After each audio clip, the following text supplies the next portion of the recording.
El invitado de hoy en Panorama 593 por Pública FM.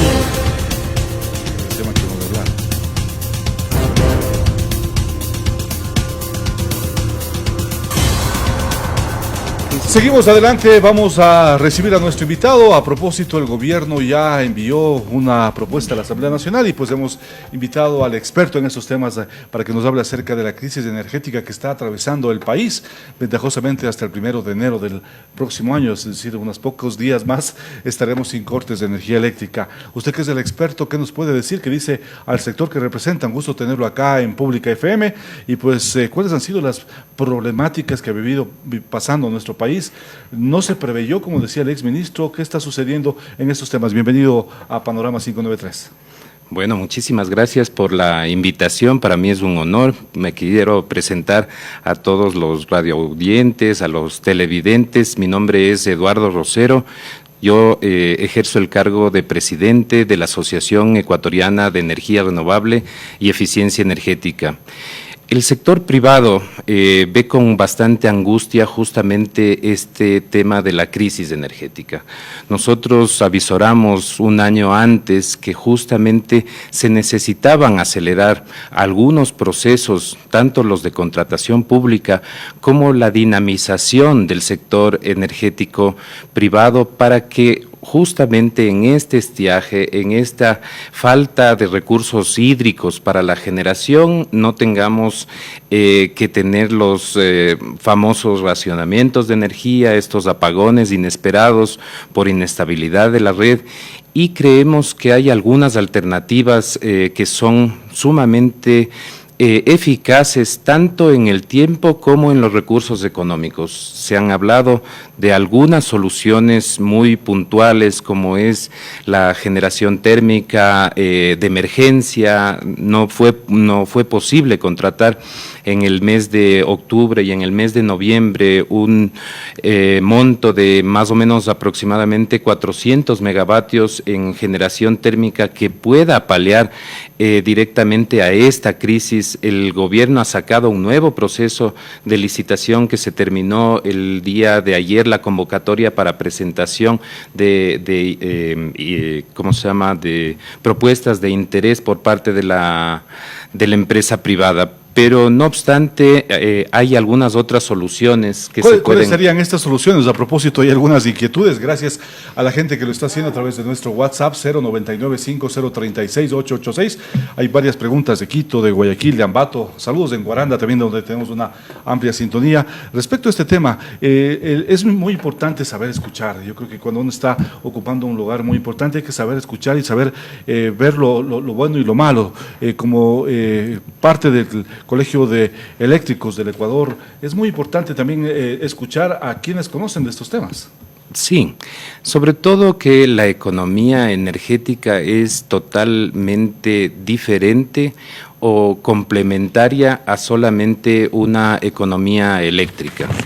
Nuestros sistemas eléctricos tienen una característica muy importante que se basan en fuentes hídricas y estas Exacto. Fuentes hídricas normalmente no nos da la capacidad de prever a largo plazo simplemente estos fenómenos. Este fenómeno del Niño ya estuvo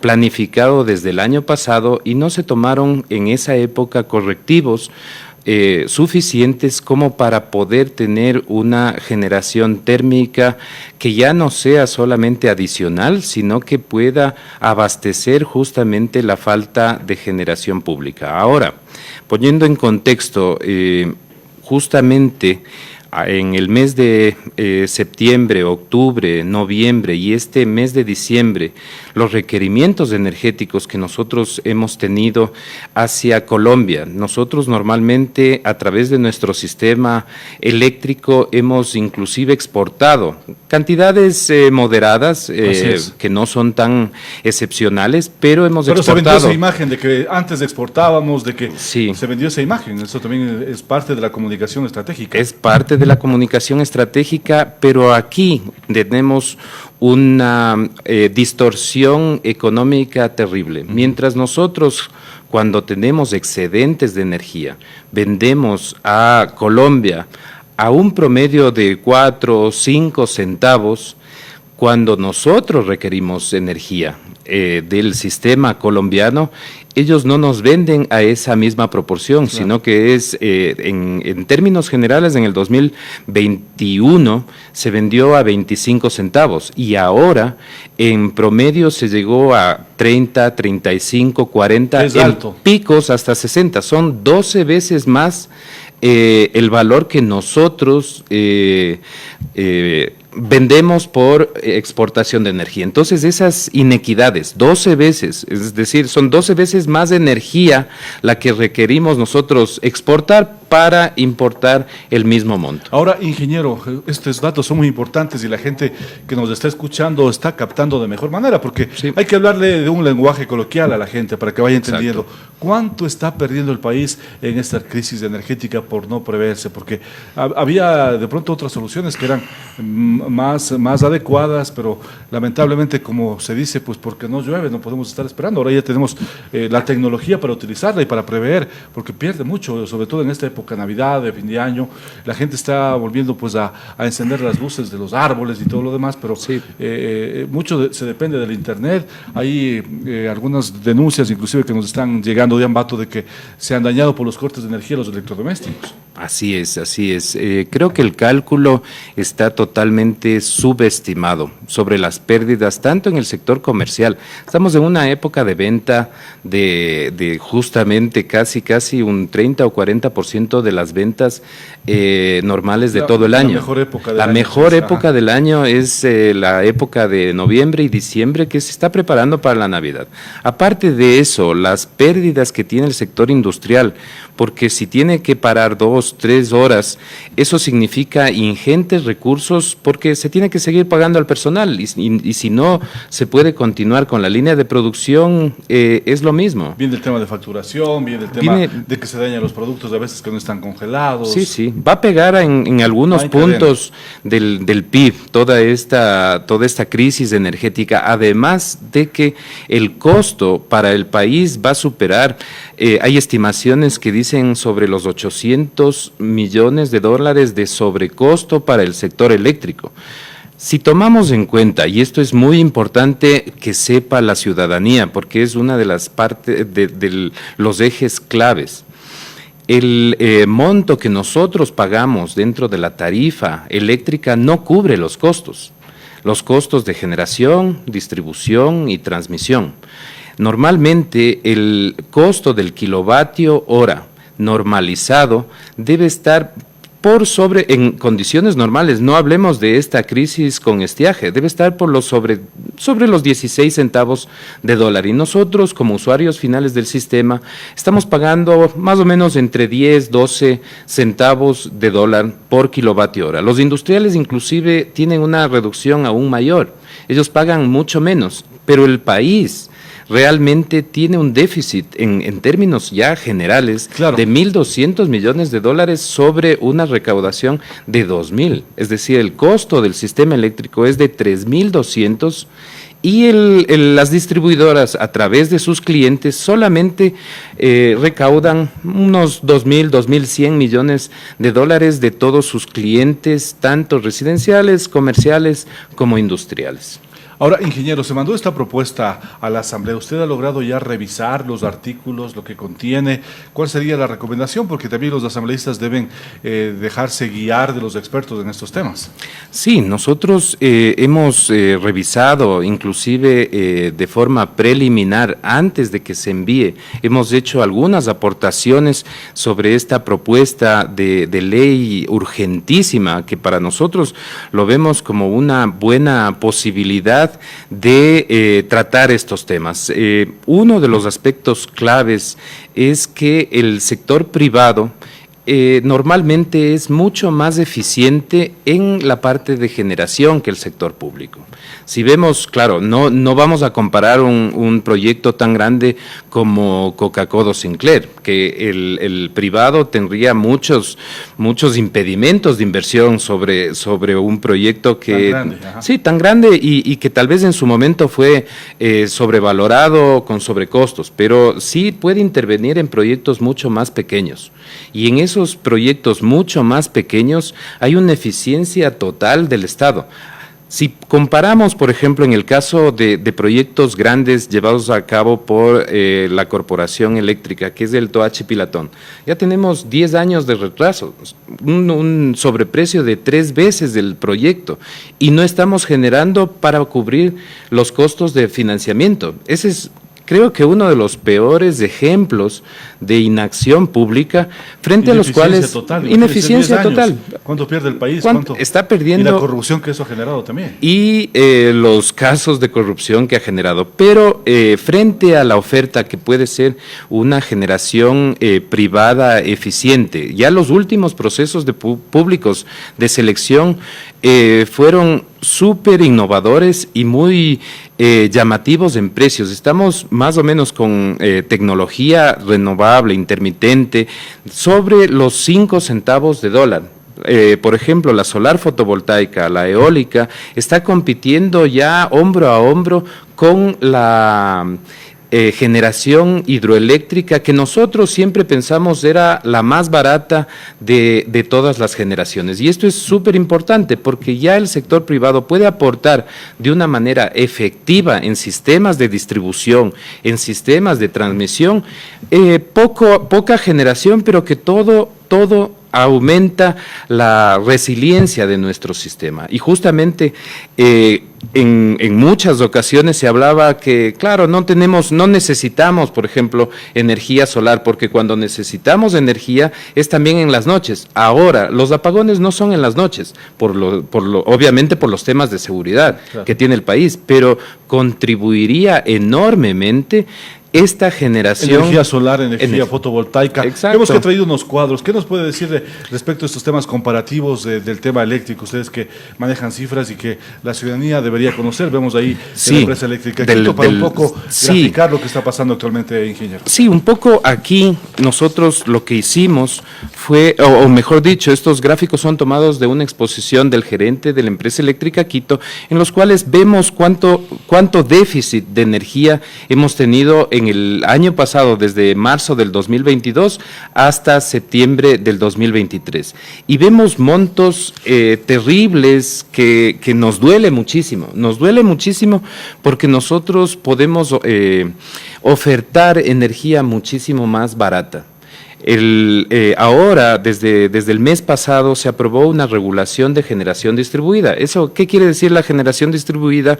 Significa que los consumidores pueden también autogenerar en su punto de consumo. Un consumidor industrial que tenga un requerimiento de varios megas puede ya generar en su propia instalación, en sus propios techos, y así disminuir la carga que significa para el Estado. Solamente como para poner un ejemplo, si el costo total de energía es de 16 centavos y el costo al cual el industrial está pagando a razón de 9 centavos, hay un subsidio hacia el sector industrial de 6 centavos. Es decir, ¿Debería seguir existiendo este subsidio en la situación económica que está viviendo el país? Ahora es bastante difícil de sostener, simplemente son sistemas demasiado costosos. No tantos bonos, al final no han superado las metas del tema del índice de pobreza también. Por supuesto, y además de eso es que la caja fiscal, cada vez que el sector industrial genere por su propia cuenta, en vez de estar dedicando ese dinero a los subsidios, se está ahorrando y puede invertir en sistemas eficientes de mantenimiento para sus plantas termoeléctricas, para sus plantas, para sus redes de distribución, de transmisión. Es decir, lo que hay es que ser un poco más inteligente, no otorgar un subsidio a cualquiera. Ahora con esta propuesta de ley, lo que se va a incentivar, y eso es sumamente importante, es la eficiencia energética. Efectivamente, es decir, poder a través de los ahorros que tenga el industrial, cuantibilizarlos y poderle reducir el impuesto a la renta, poder hacer ese tipo de incentivos. Claro, por supuesto, y es muchísimo más gratificante si las industrias empiezan a tener sistemas de autogeneración, de autoconsumo, con energía renovable, que es lo importante, ¿no? Inclusive la luz LED ayuda también a reducir los costos de energía. Totalmente. La iluminación en los sectores, el tema de la iluminación pública. Del alumbrado público. Nosotros tenemos, más o menos, para ponerlo en contexto, un 6% de todo el consumo energético nacional se va en alumbrado público. Si es que muchos sectores no tienen alumbrado público, están allá. Aparte de, entonces, si es que nosotros podemos incidir en que el alumbrado público pueda ser realizado por empresas privadas que se dediquen y que a través del ahorro se vaya pagando su inversión, fenomenal, porque el Estado ahora con la caja que está muy reducida, la caja fiscal con toda esta crisis que tenemos, no solo energética, está muy apretada. Si nosotros podemos delegar estas iniciativas que son eficientes y que se lo puede repagar en el tiempo con una eficiencia técnica, financiera, que es lo importante que se necesita para este contexto nacional. Aparte de que tenemos otros problemas, el tema eléctrico es uno, el tema energético, la producción de petróleo es otro, la distribución energética, los subsidios a los combustibles en el transporte no nos llevan a un escenario tan fácil de solventar. Ahora tenemos posibilidades, por lo menos, de arreglar este tema eléctrico para después, en un segundo paso, empezar con las otras áreas que requieren atención. Eso es importante, y ahora también habrá que pensar en la minería es responsable también con el ambiente. ¿Ah? Claro, esos son sistemas totalmente coadyuvantes que apoyan justamente a un desarrollo industrial del Ecuador. Tenemos que tener en cuenta que también como tema clave dentro de la transición energética es tener minerales que puedan sustentar esa transición energética, y eso, si se los puede extraer de forma responsable, qué mejor para el país. Tenemos unas posibilidades enormes dentro del sector minero, tenemos unas posibilidades muy grandes de industrializar nuestras líneas de producción, pero para todo esto se necesita energía limpia y qué mejor si es la más eficiente.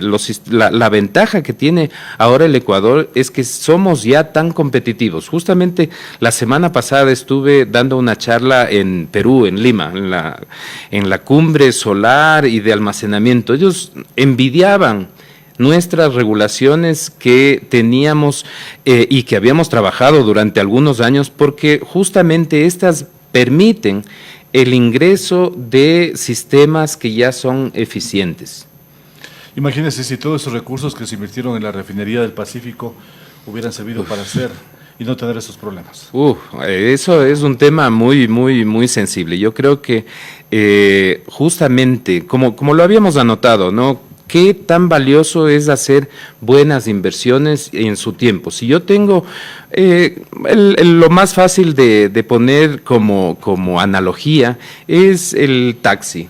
El taxi requiere para su funcionamiento operación y mantenimiento. Si yo no tengo dinero ya, porque las carreras son tan baratas para poder poner a operar y para poder mantener el carro, simplemente el sistema de taxi no me funciona. Y si aún más, ni siquiera tengo que pagar el costo del taxi, porque eso es lo que representa que el Estado no haya tenido dentro de su cálculo de costos la amortización, la anualidad de los costos de las hidroeléctricas. Claro, nosotros las tenemos como regalo en el sistema, pero no hemos tenido la capacidad de poder tener un dinero apartado como para hacer nuevas inversiones. Y ese es un grave error de planificación del sector.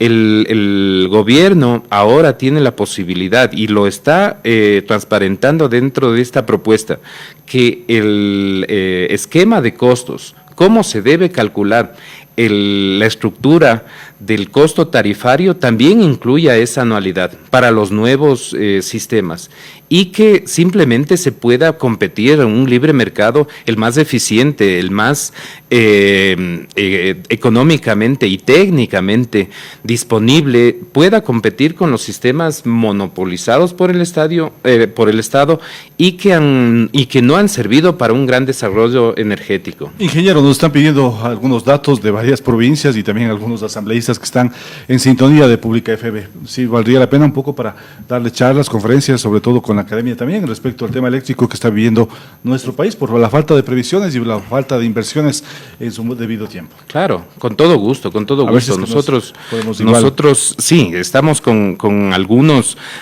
datos y justamente lo que teníamos aquí como datos generales dentro del año 2022, el consumo energético, eléctrico, fue de 28.600 megavatios hora.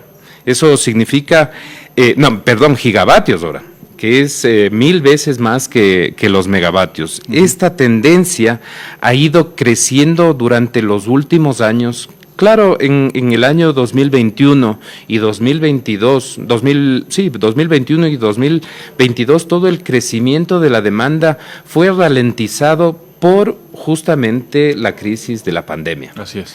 Pero cuando uno ve la tendencia desde el año 2015, 2018, sin incorporar industrias básicas, que son las que se tenían pensadas dentro del plan de desarrollo, nosotros vemos que justamente hay un desfase entre la oferta de energía y la demanda energética. Ya desde el 2018 se podía prever justamente esta falta de energía, inclusive sin el fenómeno del Niño.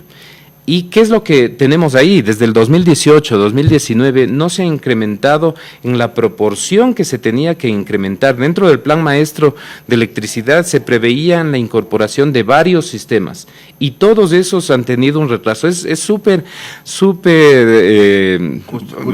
curioso, anecdótico. Sí, chistoso y anecdótico que cada vez que nosotros asistíamos a las audiencias públicas del Ministerio, simplemente de año a año trasladaban los años de inicio de operación de los proyectos a uno más. Y eso realmente es fatal, porque justamente tenemos la situación que adolecemos en este momento. Tenemos un sistema colapsado, tenemos varias alternativas de solución, pero dentro de esta crisis nos está costando caro haber tocado fondo. Muchísimas gracias al ingeniero Eduardo Rosero, presidente de la Asociación Ecuatoriana de Energía Renovables. Esperamos que esta ley enviada con el carácter urgente a la Asamblea sea tratada adecuadamente y pues no tengamos que nuevamente volver a hablar de estas crisis energéticas. Vamos a nuestra segunda pausa. Esto es Panorama 593 desde Pública FM, la estación radial de mayor cobertura en todo el Ecuador. Saludos a nuestros amigos que también están interactuando con nosotros a través de la página web. Nos escuchan en España, Italia, Estados Unidos. Es grato recibir esa cantidad de mensajes y a nuestros amigos también que se contactan con nosotros y reproducen nuestra señal en el Facebook Live. Vamos a una pausa y volvemos.